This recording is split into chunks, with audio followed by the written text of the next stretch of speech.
अस्सलातु वस्सलामु अला सय्यिदिल मुरसलीन अला आलिहि व साहबिहि अजमाइन। दक्षिण एशियार सर्वबृहৎ ছাত্র সংগঠন শহীদি কাফেলা বাংলাদেশ ইসলামী ছাত্র শিবিরের 48তম প্রতিষ্ঠা বার্ষিকী উপলক্ষে বরগুনা জেলা শাখা কর্তৃক আয়োজিত আজকের র্যালি পরবর্তী এই আলোচনা সভায় উপস্থিত সম্মানিত সভাপতি ইসলামী ছাত্র শিবিরের বরগুনা জেলা শাখার সংগ্রামী সভাপতি ছাত্রনেতা সুমন আব্দুল্লাহ, উপস্থিত গণমানুষের সংগঠন বাংলাদেশ জামাত ইসলামী বরগুনা জেলা শাখার সংগ্রামী আমির, বরগুনা সদর উপজেলার সাবেক সফল ভাইস চেয়ারম্যান, বরগুনা আমতলী তালতলী মানুষের স্বপ্নের ঠিকানা জনাব মাওলানা মহিবুল্লাহ হারুন, মঞ্চে উপবিষ্ট বরগুনা জেলার কৃতি সন্তান বেতাগী বামনা পাথরঘাটা মানুষের স্বপ্নের ঠিকানা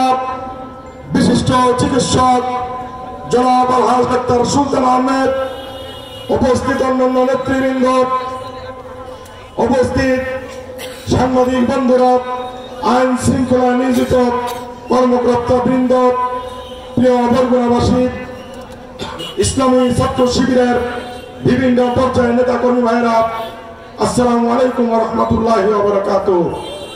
সংগ্রামী বন্ধুরা আমার, সংগ্রামী বরগুনাবাসী, আজকে দীর্ঘ 17 বছর পরে জুলাই বিপ্লবের মাধ্যমে আল্লাহ তাআলা যে সুযোগ আমাদেরকে করে দিয়েছেন, আমরা এর জন্য সকলে বলি আলহামদুলিল্লাহ। সংগ্রামী বরগুনাবাসী, সংগ্রামী উপস্থিতি, আমি আমার আলোচনা দীর্ঘায়িত করব না, যেহেতু র্যালিতে এবং প্রখর রোদ্রে আপনার অনেকক্ষণ বসা, আমি 2-3টি কথা বলার মাধ্যমে আমার বক্তব্য শেষ করতে চাই। 1977 সালের 6 ফেব্রুয়ারি ঢাকা বিশ্ববিদ্যালয়ের কেন্দ্রীয় জামে মসজিদ থেকে মাত্র 6 জন ভাইয়ের নেতৃত্বে ইসলামী ছাত্র শিবিরের যাত্রা শুরু হয়েছিল। এদেশের পথহারা মাথারা ছাত্র জনতাকে দিনের পথের সন্ধান দেওয়ার জন্য এই দীর্ঘ পথ পরিক্রমায় ইসলামী ছাত্র শিবিরের প্রায় 300 শতাধিক ভাই তাদের জীবন দিয়েছে। স্বাধীনতার পরবর্তী 77 সাল থেকে এই পর্যন্ত যারা দেশ শাসন করেছে ইসলামী ছাত্র শিবিরের উপরে তারাই নির্যাতন করেছে। সংগ্রামী উপস্থিতি, আমরা আজকে আলোচনা সভা থেকে দীপ্ত কণ্ঠে ঘোষণা করতে চাই, বাংলাদেশের প্রতিটি ক্যাম্পাস হবে ইসলামী ছাত্র শিবিরের ক্যাম্পাস। বাংলাদেশের কোন ক্যাম্পাসে কোন সন্ত্রাসীদের জায়গা হবে না।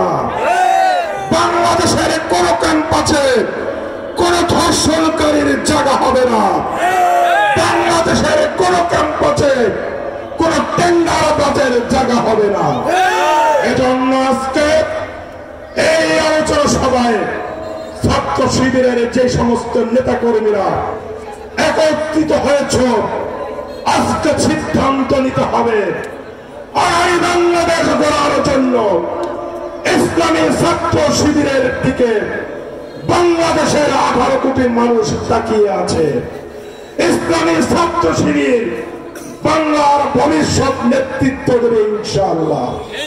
ইসলামী ছাত্র শিবির থেকে এদেশের দেশ পরিচালনার জন্য যোগ্য মানুষ আমরা সাপ্লাই দেবো ইনশাআল্লাহ। পারা যাবে ইনশাআল্লাহ। আজকে এই আলোচনা সভা থেকে এই দীপ্ত প্রত্যয় আমাদেরকে নিতে হবে। আমি সকলকে বাংলাদেশ জামাত ইসলামী বরগুনা জেলা শাখার পক্ষ থেকে আন্তরিক মোবারকবাদ জানিয়ে আমার বক্তব্য শেষ করছি। আমিন। আসসালামু আলাইকুম ওয়া রাহমাতুল্লাহি ওয়া বারাকাতুহু।